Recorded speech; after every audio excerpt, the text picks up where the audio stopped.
This episode of the Downtown Rams podcast is brought to you by our proud sponsors, Thrive Fantasy, Built Bar, and ExpressVPN.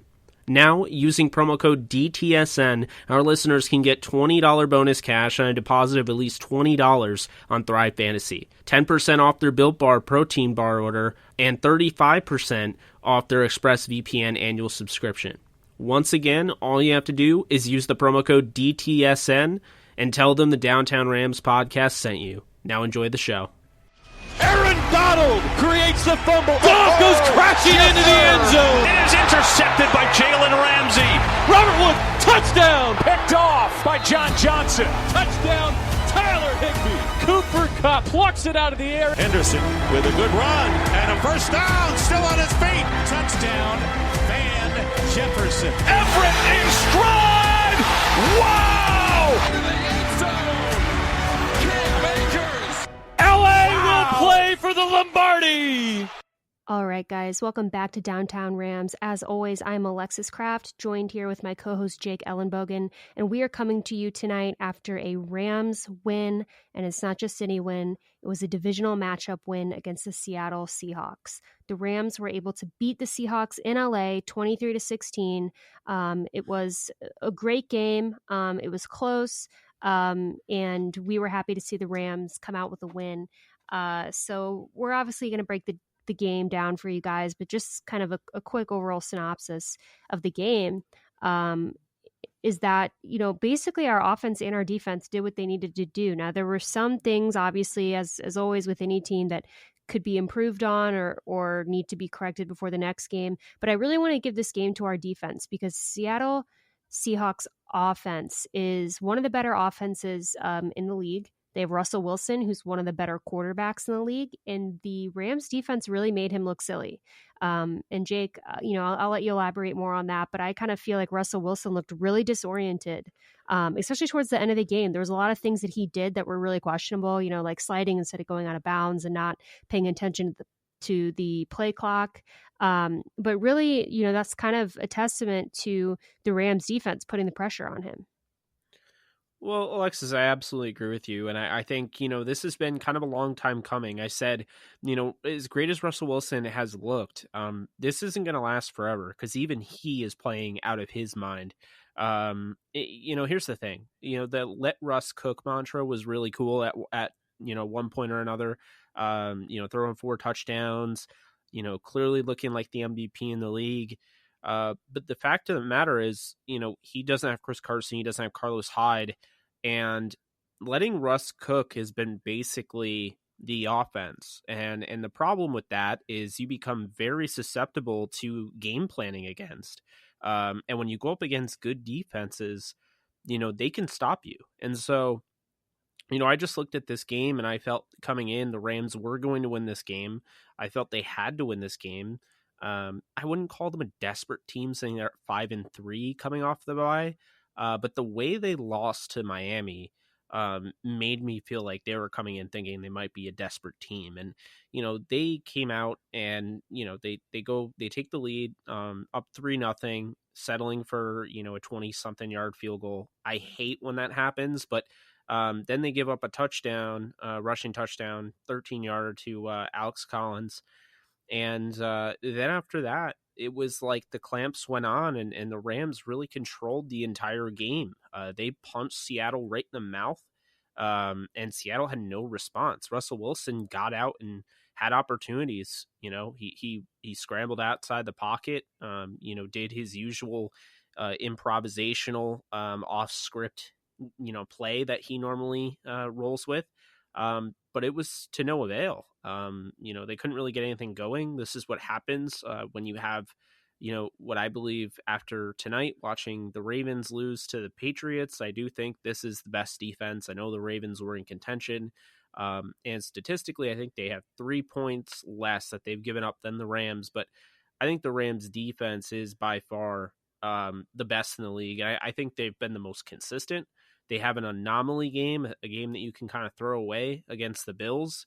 But to this point, Brandon Staley has done a phenomenal job. And this has been a team that has still not really hit their mark yet. I mean, they're still not by any means where they could be. And that's what's so scary, is that they're already so far ahead of everyone else. And I think they can get even better. So coming into this game, I just felt like, this was not a good stack for Seattle. Seattle notoriously does not play well against the Rams, no matter who's the head coach. The Seattle Seahawks are now 3-8 against the Rams, going back to 2015. So if that tells you anything, they have not enjoyed playing the Rams, regardless if they were a playoff Rams team, a Super Bowl Rams team, or a non-playoff Rams team. But you just have to give credit for Brandon Staley coming off the cuff, allowing Jalen Ramsey to shadow DK Metcalf like we were all expecting, but not knowing if they were going to do.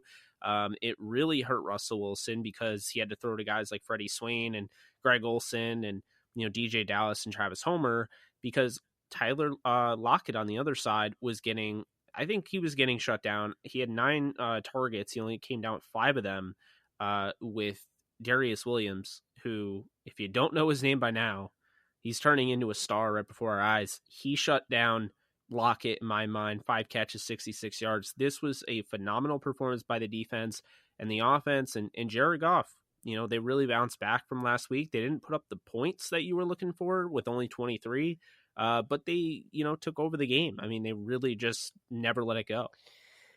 Yeah, and the big star on the defense in this game was Darius Williams, and he deserves every ounce of credit that he gets because he played amazing.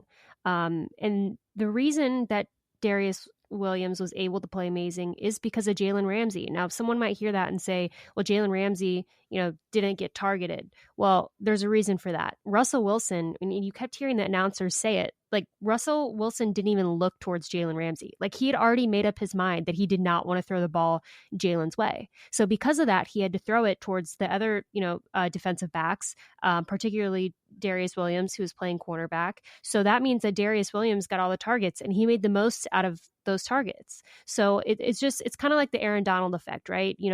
Offensive linemen spend so much time doubling Aaron Donald that it leaves room for other guys up front to get to the quarterback. It's the same thing with Jalen Ramsey. Quarterbacks don't want to target him, so they're going to target everyone else in the secondary. So everyone else who plays in the secondary is going to get opportunities, and it's up to you to make the most of those opportunities, and that's what Darius Williams did in this game. Someone else I want to talk about is Leonard Floyd. Played an amazing game. Again, you can argue the Aaron Donald effect. Didn't have as much coverage on him. Was able to make the most of it and play well, which is awesome. And really, like you've been saying, the Rams defense has kind of been the star of the show, and rightfully so, far this season. I mean, Staley's done an amazing job. Everyone's played, amazing. And if you have any final thoughts of the defense before we move on to the offense, I'll let you get to that. But, I was really impressed with how we played against Seattle's offense, because it's the Seattle Seahawks offense. They're good. I mean, I'm not going to say that they're not. I'm not going to belittle them. I mean, Russell Wilson is typically a very good quarterback. You got guys like DK Metcalf. And, part of the Rams' plan clearly was to put Jalen Ramsey on DK Metcalf. And that worked because Metcalf was not getting targeted, which is exactly what, if you're a Rams fan, you'd want, because in my opinion, he's their best receiver. Tyler Lockett's very good as well, but DK Metcalf is kind of the guy right now. So I think it was very deliberate that the Rams put Jalen Ramsey on Metcalf, and clearly it worked. Yeah, it absolutely did. I compared them repeatedly throughout last week, Jalen Ramsey and Darius Williams, to a very familiar duo. This cornerback tandem is one that many people know and some scoff at the idea of, but Darrelle Revis and Antonio Cromartie with the Jets. I mean, I think they're very similar. You look at Jalen Ramsey and he plays that kind of Revis Island type of role. I mean, if you think about it, he really has just been shut down this year, a true lockdown corner. And then, on the other side, you have Darius Williams, who is just like, bring it on, throw my way, see what happens. And, he has I believe he has 4 interceptions in his career, or 5 interceptions after today. He's just been really impressive. And, the origin of him, coming from UAB, a program that was basically dead and got revived, University of Alabama, Birmingham.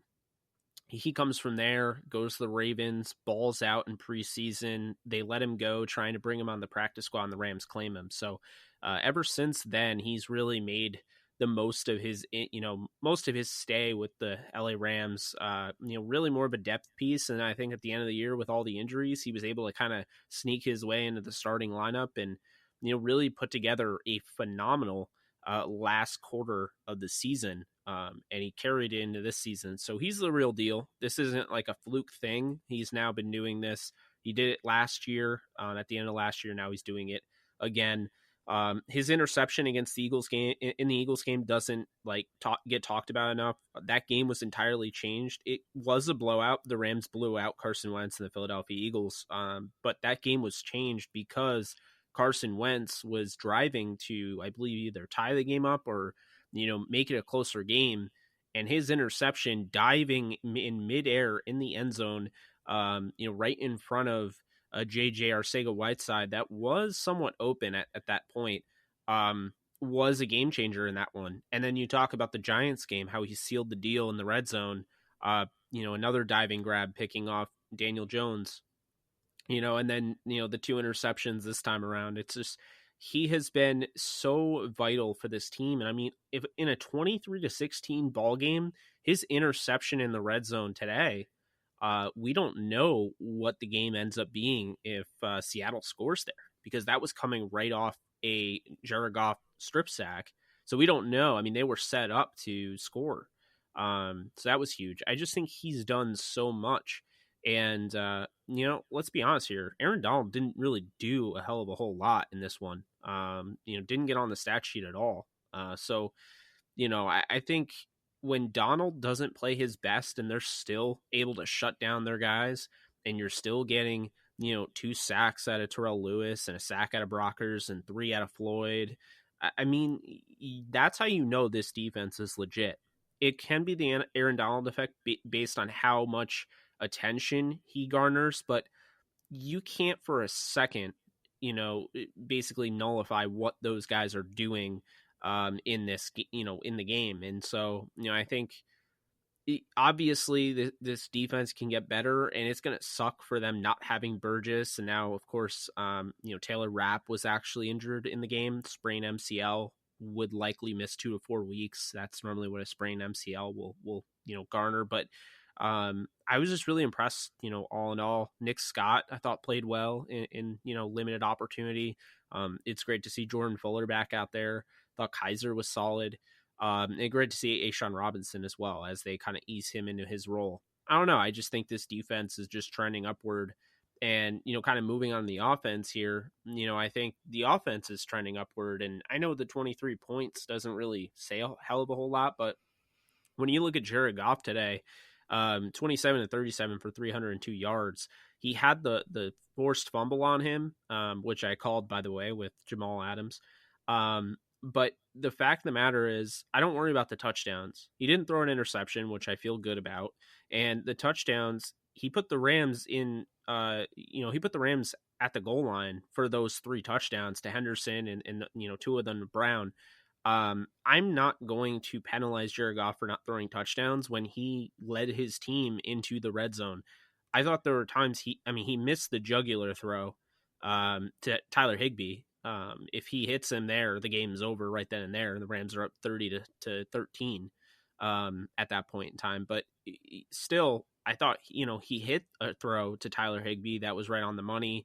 And I thought Josh Reynolds, this was a big game for Reynolds. Don't look at it necessarily for the future. Look at it for the short term, where you're in the playoffs and now you can count on Josh Reynolds. I mean, he's been able to step up this year. I think he has been kind of an unsung hero, and I think we kind of just take him for granted because we have, you see these giant names like Woods and Kupp and Higbee, the way he played last year, and Henderson, that you don't really even take a look at Josh Reynolds. But I mean, he had 8 catches for 94 yards in this game.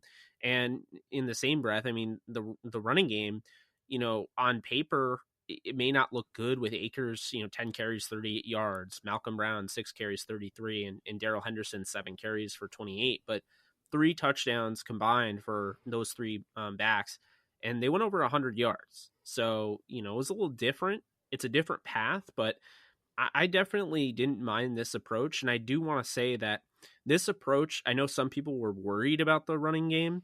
I'm not. This is the approach you take when you know coming into this game, your game plan is to attack the 32nd ranked passing defense in the league. They won't continue playing like this. This will be more run heavy offense moving forward.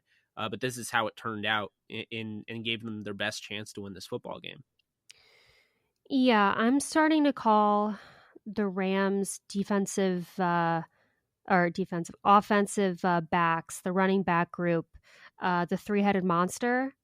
I just want everyone to know that I'm coining that and I'm trademarking it. I don't know if you know what I think it's Cerberus is, or the Greek mythology. It's the three-headed monster. That is going to be how I'm going to be referring to our backfield from now on.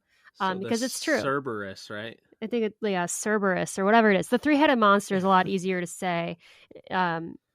So that's what I'm going to be doing, because we really do. We have a great running back by committee. We've committed to that. We've gone for it, and I think it's working for us with Akers, Brown, and Henderson. And I think that they all played well when they were on the field tonight. Something that is interesting to me about the offense is Josh Reynolds. Now, Josh Reynolds has basically solidified, in my opinion, the third receiver spot. Because I think a lot of people were expecting Van Jefferson to kind of become that third receiver. I think I was too.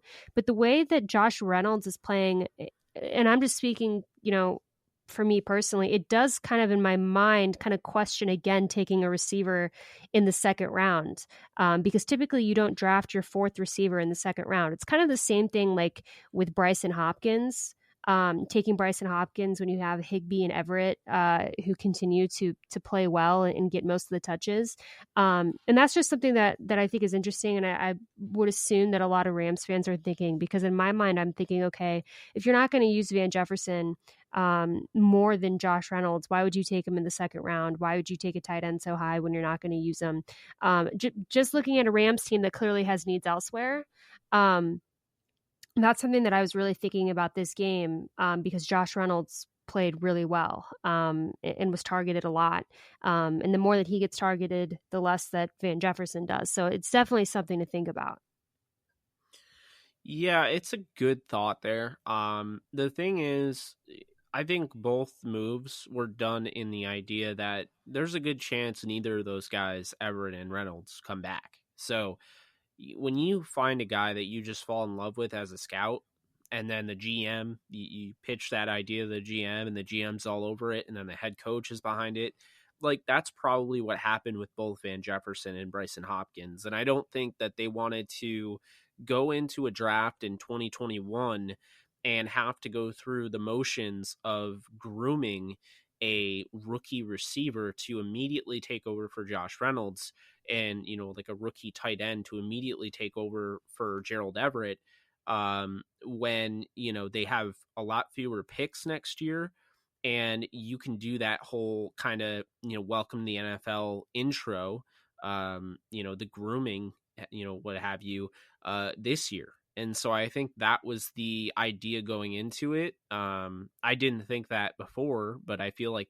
that's the case now, is that they feel comfortable with Reynolds as 3. They're going to use Van Jefferson kind of the same way. The Falcons, they have three wide receivers right now they absolutely love, and Julio Jones, and what Calvin Ridley's been able to do, and then they have Russell Gage, but they really like that Olamide Zaccheaus kid, and he comes in as their fourth receiver, and so does Christian Blake. So I kind of feel like that is the the Van Jefferson, that essentially is what Van Jefferson is. He's that fourth guy. They feel comfortable with those 3. And if one of them go down, like you saw Zaccheaus, he's had a couple huge games this year. I think, if one of those top 3 go down with Woods and Kupp and Reynolds, I think that's when we'll see Van Jefferson more. But I think, Alexis, they answered our question. When is Van Jefferson going to have his breakout game? It's not going to be this year. I don't think so. After watching today, they feel very comfortable with Josh Reynolds. I'd make the argument they feel more comfortable with Josh Reynolds than any receiver right now. He just finds a way to get open. He's been really reliable. Cooper Kupp's hands have been very suspect over the last 4 weeks. And plus he has that hand injury, so I wonder if they're trying to kind of limit his exposure there. And then, Robert Woods is kind of all over the place. He's, he's a great blocker, kind of does it all. But it just seemed like this game, they really had an opportunity to just attack Seattle over the middle with Josh Reynolds. And that's exactly what they did. But I think this is just an offense that's very unpredictable. You can have Akers go for 100. You can have Brown go for 100. You can have Darrell Henderson go for 100. And then all four of those wide receivers. I mean, Van Jefferson, it's all about the targets. He had one target. He caught it, 15 yards. If Van Jefferson gets 10 targets like Josh Reynolds had today, he's going over 100 yards. I have no doubt about it.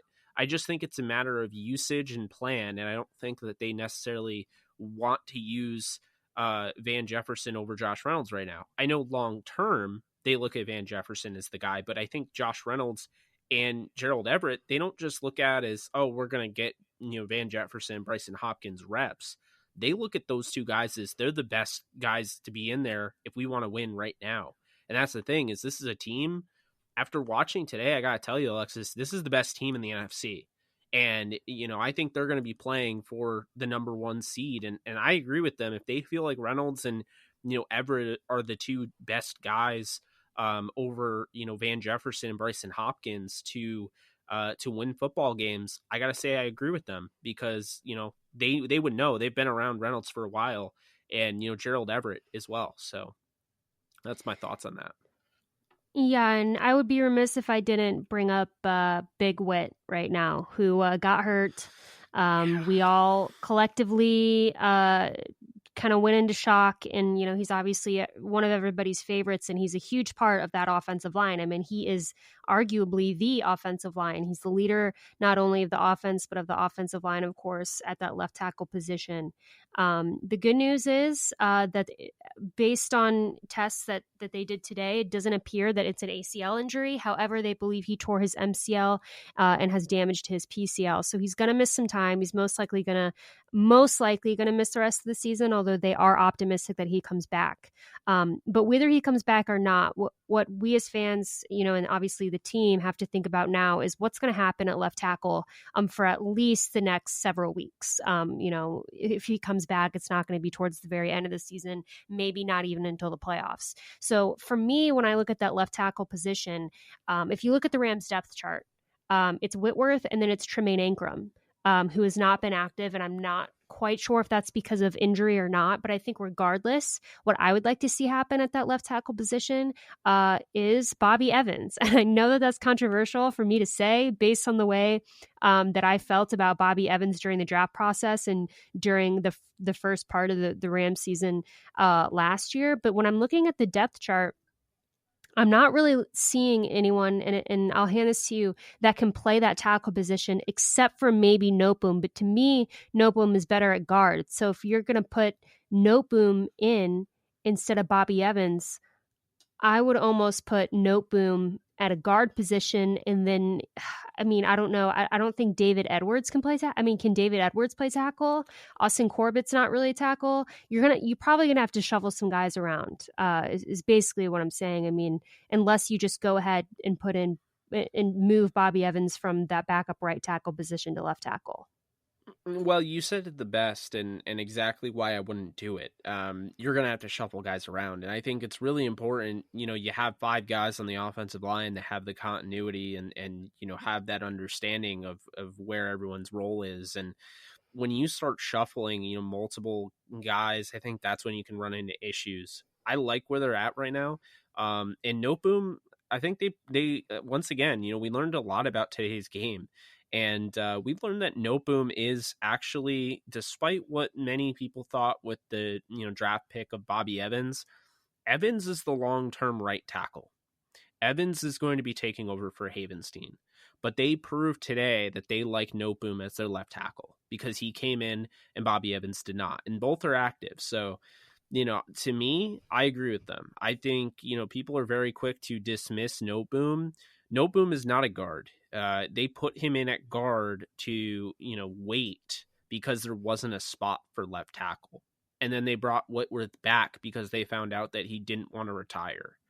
But make no mistake, the long-term plan is Noteboom. And I think the good thing, if there's any blessing in disguise about this injury, and it's really not good, because I think what can't be stressed enough is Andrew Whitworth is one of the best left tackles in football, even at the age of 38, 39 years old. It's really impressive. He was playing lights out, and you don't even know how he's going to play when he comes back, which is a problem. But the big thing here is that the Rams are going to have an opportunity to know if Noteboom is the guy at left tackle. This is their plan. They showed us today that he was the plan all along, and Bobby Evans is the right tackle moving forward after Havenstein.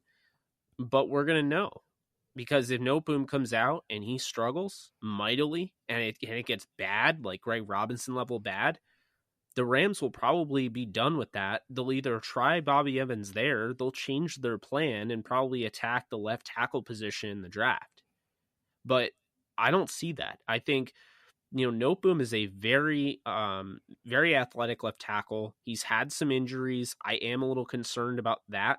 But I don't think his best position is guard by any stretch. I think he is athletic, and I think you're kind of wasting him in a sense by playing him at guard. Obviously, the Rams had a different, perspective because he was playing guard because, Whitworth was playing left tackle, and you're not going to bench Whitworth. But I think this will end up working out pretty well with him at left tackle. And I'm going to go back and watch the film when it comes out either on Monday or Tuesday. But first thought, Noteboom didn't look bad. I wasn't worried about him. I thought he played pretty well. So, I'm not about to say that, that position needs to be reevaluated when I didn't think he did anything wrong. I don't think he was bad. Again, I have to go back and watch the tape, but from, the initial reaction I had, I thought Noteboom played pretty well. So I'll go back and watch that and, get more of an assessment on that. And we'll talk about that in our Tampa Bay Buccaneers preview show. But, it's definitely going to be, an emphasis. And I'm almost wondering if, they're going to try to scheme around him. But I won't be surprised if they don't, because, by putting him in there, it shows that they have the confidence in him. And I think that's really important. But I don't think this offensive line is going to take as much of a step back as people are expecting. Whitworth was playing fantastic, but I still think these guys are a bunch of guys that can really just, plow over defensive lines. And they've been doing that. They've been carving out running lanes. Worst comes to worst, you can't throw the football as well. Jared Goff doesn't have as much time, so you run the ball more. I think it might actually end up being better in that sense. But not having Whitworth is definitely going to hurt. Make no mistake about it. I'm just trying to, give you the kind of the silver lining of it. And, I do think Noteboom, I'm probably higher on him than many, but, I liked him at the Senior Bowl. I saw him up close and personal, and, I like his athleticism. I think he's underrated in that regard. And, I think he's somebody that, he has enough of an anchor where he can definitely maintain left tackle. I don't have to worry about him. And I just think, he's better off there than he was at guard. Yeah, I think that I think it's going to be okay. It's not one of the situations. I think it was, remember last season, like if someone went down, we were like, it was done. Like it was a mess on the offensive line last season. I don't think that we're there anymore. I think that we're going to be fine. But it is going to hurt having Whitworth gone for sure. Now, the last thing to talk about is the kicking situation, because I'm trying not to be over dramatic because it was one kick, but like, come on. We're just like, I'm so over seeing Rams kickers. But was it one kick? Because like his kick against Miami was a joke. It was worse than anything Sam Sloman ever kicked. Yeah. Oh yeah, you're right. See, yeah, you're right. But here's the thing. Austin McGinnis is on our practice squad. So if you're the Rams, I'm trying to think, do you just like activate him? See that, me too, but the Rams also kept Sam Sloman for like way too long. So I don't know if they will, because they put like draft capital in him, and they didn't put draft capital in, Forbath is just a guy, he's a veteran. That's the thing. I think veterans have shorter leashes. I wouldn't be surprised if they cut him, be quite honest with you. I don't think they will, but if it continues, I mean, well, Jim Everett, front of the show, he put out something that was very spot on. These games, the Rams are getting in this territory where these games are going to be decided by the kicker. And, they're going to be close 3-point games. It's like you can't afford to go into like the postseason without a kicker. And it kind of serves the Rams right, for kind of like, well, we're not going to bring back Zerline and, we're not going to bring back Coach Bones, because both of those spots, this team is almost entirely built, right? This team is almost entirely balanced, but the biggest spot for me all season long has not been offense or defense. It's been special teams. And that is the spot where they shuffled their kicker and they shuffled their special teams coordinator. And, I think Coach Bones is a million times better than Coach Bonamego. Just look at their resumes. Bonamago's been fired 6 times. His teams have always finished in the bottom half of the league in special teams, whereas Coach Bones is constantly, his team is always in the top 5. And we already know with Greg Zuerlein. So I think the Rams might have been cursed a little bit with that move. Remember when the Bears got a lot of flack for letting Robbie Gould leave? Yeah. I feel like that's kind of the same thing the Rams are going with. They could not find a kicker to save their life. Eddie Pinheiro, karma. Cody Parkey. It's I don't karma. know. And you know what's ironic about this whole thing? Guess who the Bears kicker is right now? Isn't it? I can picture his face. Hold on. I wanted to say Santos, but it is Santos. Oh, it is Santos? Cairo Okay. Santos. You're none right. other than the former Rams kicker himself. Yeah. What does that tell you? I mean, it's crazy to Well, me. I think yeah, you're right. You just should have never let Zuerlein go. I don't understand that. No, I don't understand, because for a long time, Zuerlein was arguably one of the best kickers in the league. And then Bones is the best special teams coordinator in the league. I mean, Bones with Hecker and Zuerlein, that was magic. I mean, that was amazing. So I've not forgiven the Rams for letting that fall apart yet, especially because now look at the mess we're in. I mean, it is hard to find. It's weird because it's hard to find good kickers in the NFL, but it's not. It's like you have a very specific window where it's like open season for kickers and you can just pick one and they'll be fine. But then once that window closes and the season starts, it's over. That's just how it seems to go. You kind of have to to make your decision before the season starts, because but then at the same time, it's like there'll always be kickers that you can find somewhere. I mean, Taylor Russolino is still someone who I think the Rams should give a shot. I mean, I'm not saying immediately sign him to the active roster. For people, yeah, just anybody other than what we've been doing, because it's just embarrassing how many kicks. I should not have to be losing breath when a kicker goes up for the Rams. I've done extra point. Literally, just scared for my life. That should not be a thing. That team should have to do that for the kicker position. It's every time a Rams kicker goes up to kick, it's I feel like it's the game-winning field goal in the Super Bowl. That's how it feels for me every kick this season. I'm that nervous. I feel okay, this is it. And I shouldn't have to feel like that. It's not healthy.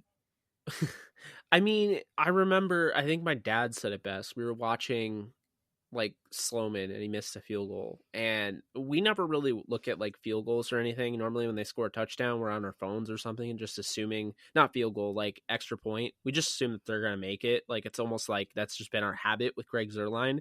But now it's I have to actually watch the extra point Right. that I never used to do that. Same. And it's not anything, I'm not a true fan. It's just they scored a touchdown and I assumed it was always 7. And then when Zuerlein would miss it, we would laugh because it's that's not something he does. But, now it's that's the thing. And, for me, I'm a very aggressive type of I have a very aggressive mindset when it comes to football. So if I was a head coach, I'd be going for it for 2 every time. I would be going for it on 4th and goal. I would never kick 20-yard field goals ever. Well, not with our kickers. Yeah. I mean, not with the kickers we've had. But that's what I'm saying is I almost wonder if this would be it's not good to not have a kicker, but I almost wonder if eventually it might be good. The Rams might just become super aggressive and just go for it because they don't have a kicker. Like, I don't know. Maybe it gets to that point. I But remember. you don't want to be at that point where like you have to do that. Like, you know what I mean? Like going for 2 should be because like, you know, you need the 2 for like whatever reason, but you just don't want to, it's just, you don't want to be in a position as a team where you're like, we can't kick a field goal, like because our kicker can't make it. Like that's just not like a normal. What's the population of people in the entire world? Is it 7 billion? Yeah, I think it's 7. So 7 billion people, and we can't find 32 starting kickers. I literally will never understand that. I won't understand it. I just don't get it. I haven't kicked a field goal, like a football like field goal in prop since I was, I think, in high school. But like during the Sam Sloman era, I was like legitimately confident that I could go out there and at least get closer to the field goal than he could. Like that's just ridiculous. Yeah, and this episode has now turned into us like dissing kickers, but let me put it this way: it's a good thing that our biggest complaint is our kicker. Like of all like Jason, wait, what was his name? Jason Brown or Josh Brown? Josh Brown. Call up Josh Brown. Call up Jeff Wilkins. Call up Mike Lansford. Like bring him out with the barefooted kicker. Like call up Neil Rackers. Like I don't even care. I'm so tired of like, oh, we can't, like we're down now because like we don't hit extra points. Like that's just unacceptable. What about Johnny Hecker? I know he could do it. He's 1 for 1 and he's so good. Like you don't want to overuse him. I get it because he's like, well, he's I don't priceless. even believe in that because the Rams don't punt enough to overuse him. Yeah, but like no. Well, then, yeah, like let him do it. If anybody could do it, Johnny Hecker can do it. Like if Johnny Hecker walked out to kick a 52-yard field goal, I'd be like, all right, it's a lock. Like I wouldn't even look at the screen. That's how confident I am. I don't know. His one field goal was not that impressive. If he practiced all week, like I just feel like he could learn it. Like he could get to that point. That's how talented he is. But it's so different as a punter than a kicker, and I think that's the crazy thing. But I know, but like just imagine with me for a second. Like just put yourself in my mindset. Like he could do it.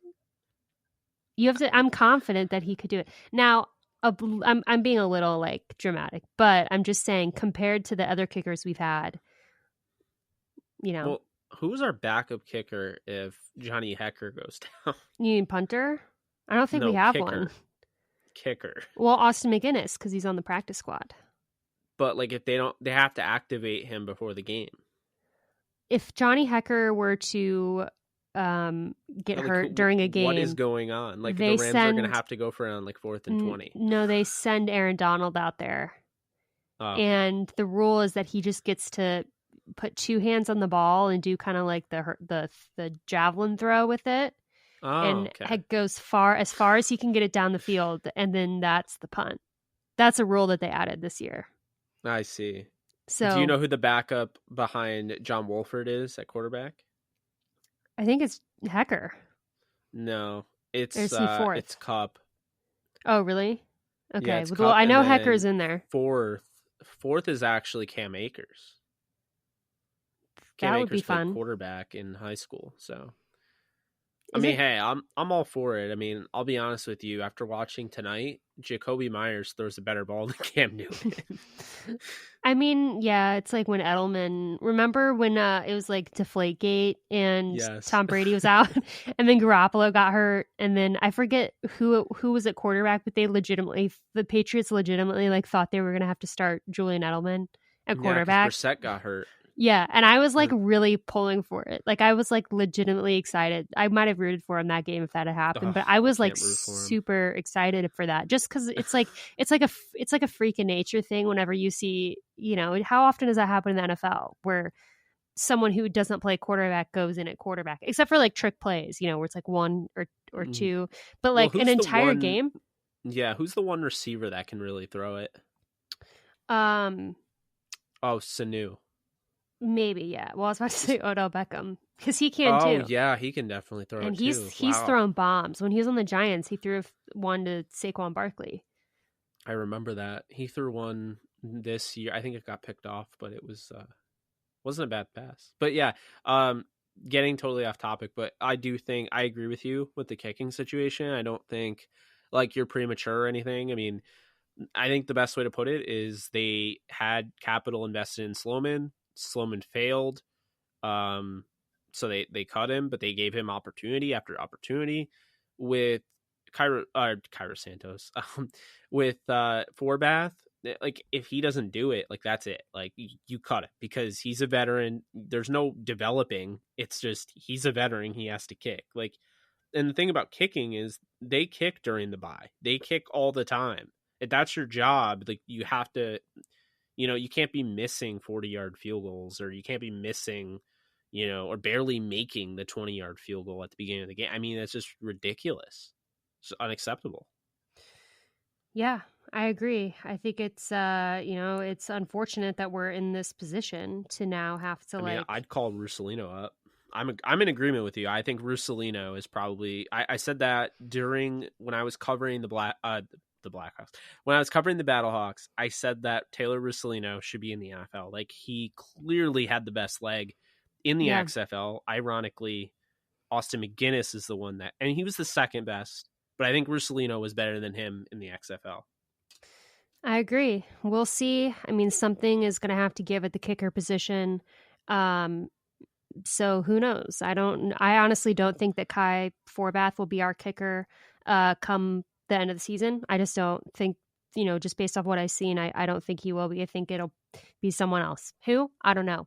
But that's going to do it for us, guys. As always, if you like what you hear, please like and subscribe. You can follow us on Twitter and Instagram at Downtown Rams. You can follow me on Twitter at the Alexis Kraft. You can follow Jake at JKBogan DTSN.